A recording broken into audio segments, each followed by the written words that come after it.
I'm Fakeba Kujabi, work for the University of the Gambia in the English language unit. Of course, currently I teach phonics and phonology, history of the English language, use of English 1, use of English 2, and sometimes I assist in the teaching of syntax and morphology. And as a result, when it comes to issues of national language, I am passionate because currently I'm involved in so many research in this area. Like I'm looking at the moment, I'm looking at our traditional names, their meanings and reasons, traditional names given to people, meanings and reasons. Of course, I'm also looking at names given to certain villages, their reason and meaning, because very interesting literature out there if you're involved in such research. And this has to do with languages, of course, because most of these names that we have are language oriented. What I mean by language oriented is the language that is used in the creation, if I can call it, I can put it that way, the creation of those, or in the coinage of these names. If you look at it closely, of course, the particular name that is given to somebody has to do with the language. Either Mandinka, Wolof, Fula, Serere, Sarahule, it has to do with the language. So national language is essential in the overall development of the Gambia as a nation. In fact, uh, from what I've learned from most of the teachers teaching in the lower basic, the students who are taught some concept, mathematics concept, for instance, in the national languages, are able to do them better when they grow up to find themselves in higher grades, like in the grade 3, grade 4, grade 5 course, grade 6.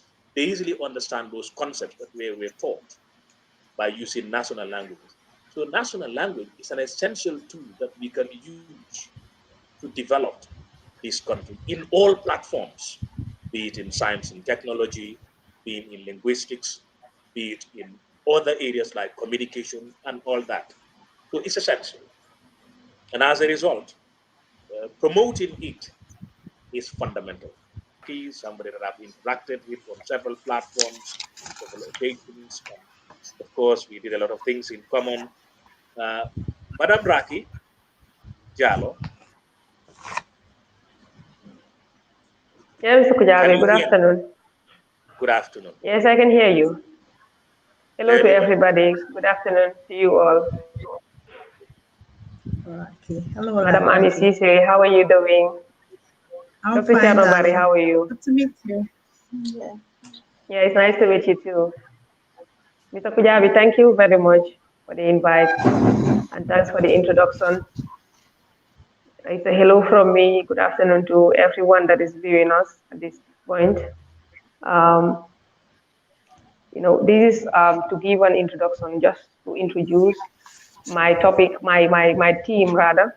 It is Okay. language and sociocultural change. Language That is and linguistics. sociocultural change. Sociolinguistics. So, yes, it's practically sociolinguistics. It has a very big connection.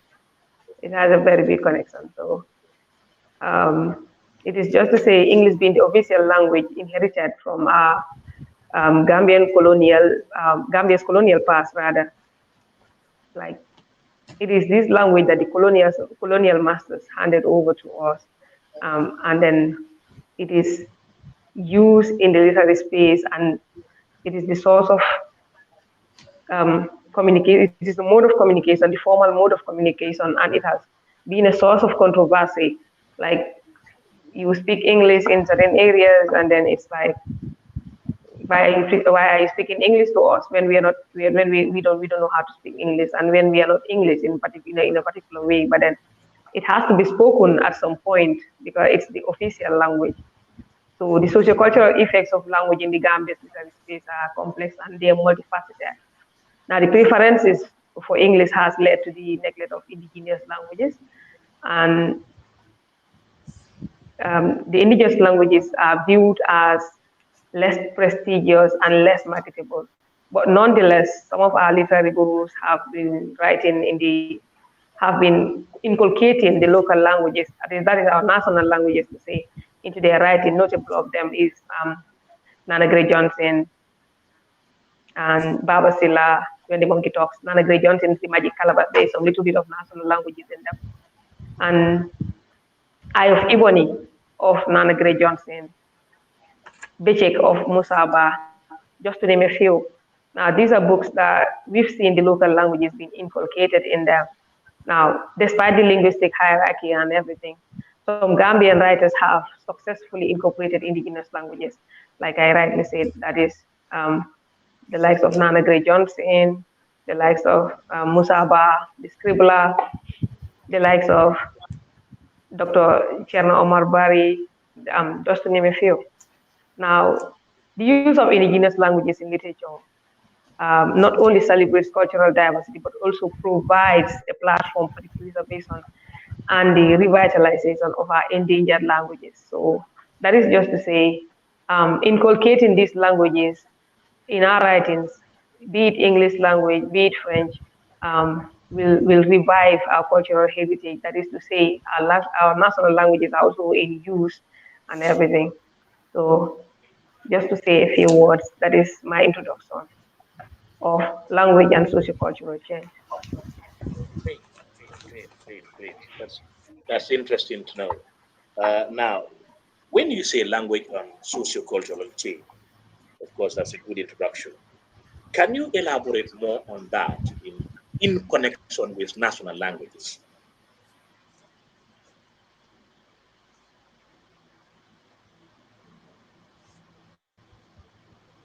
Sorry, I forgot on the mic.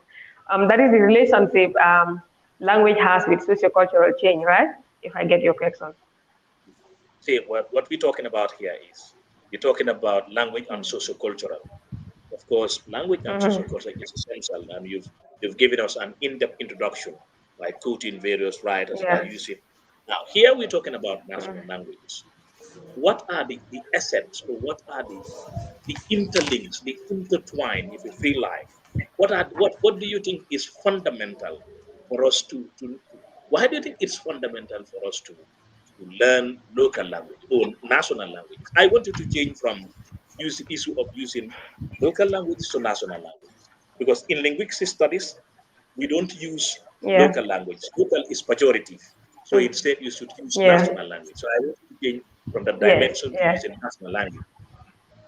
Yeah. So now, Now it has a very big importance for us to switch. Am I cutting you short? no, Sorry. it's okay. Go on. Yeah, it has a very big importance for us to switch back to the national languages. From my perspective, I think it's important because if we, as teachers, want to communicate certain concepts in the language, in the English language, to the students that we find in the classroom, we find it very difficult, especially the early grades.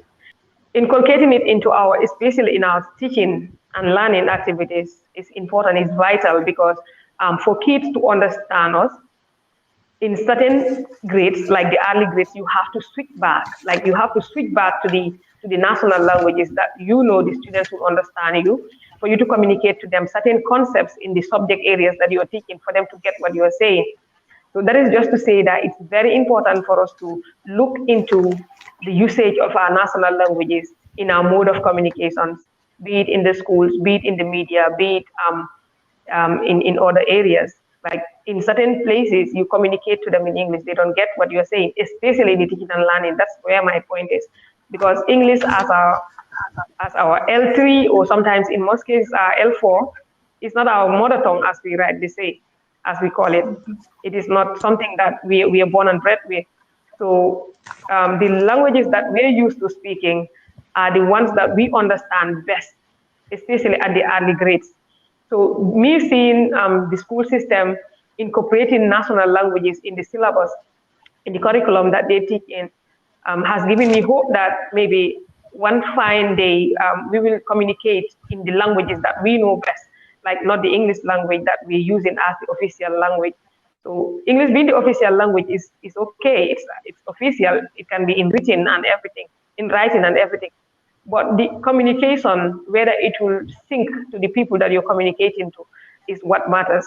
And then at the early childhood grades that I'm talking about now, those ones they don't understand much in the English language. So for you to explain to them certain concepts in the subject area that you teach, you have to switch and come back to the English language and switch to the national languages and then come back again. That's how I see them coordinating their classrooms. Have I answered your question? Okay, positive one. Okay. And I hope Mm-hmm. whatever that is said here is replicated in the classroom. And it's going to Yeah. help a lot. Yeah, it's going to help a lot. Now, can you do you see anything positive in this move? Let's say what we're trying to do, or what we're trying to say here is to make sure that the teaching of national languages is reinforced. Of course, it's already in progress, but it's reinforced. Do you see any positive, anything positive coming out of this, as far as the teaching is concerned, in connection to development?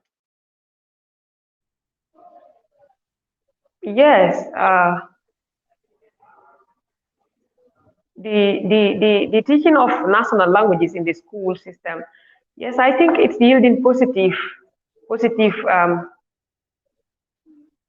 yeah, it's yielding positively because the way I am seeing things, certain grades you teach in the local languages, you teach them in the national language. I'm sorry, I keep on using local language. In certain grades, you teach them in the national language.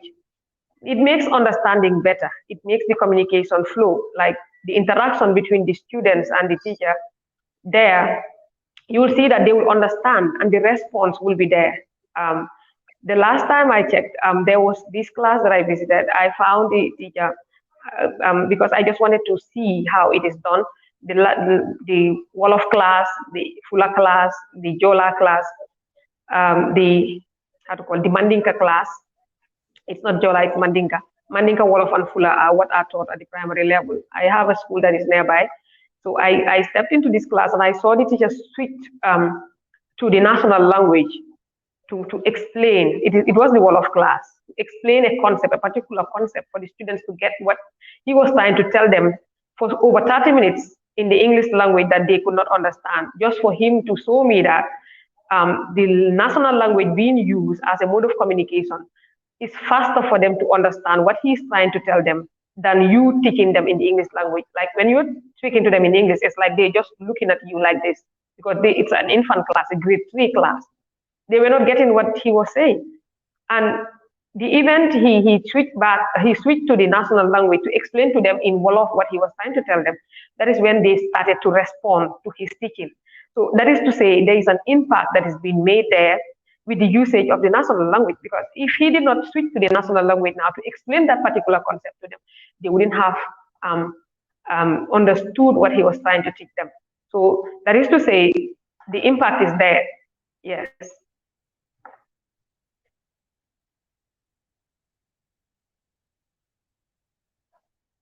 Language and sociocultural. If you look at the society aspect too, do you think learning national language is essential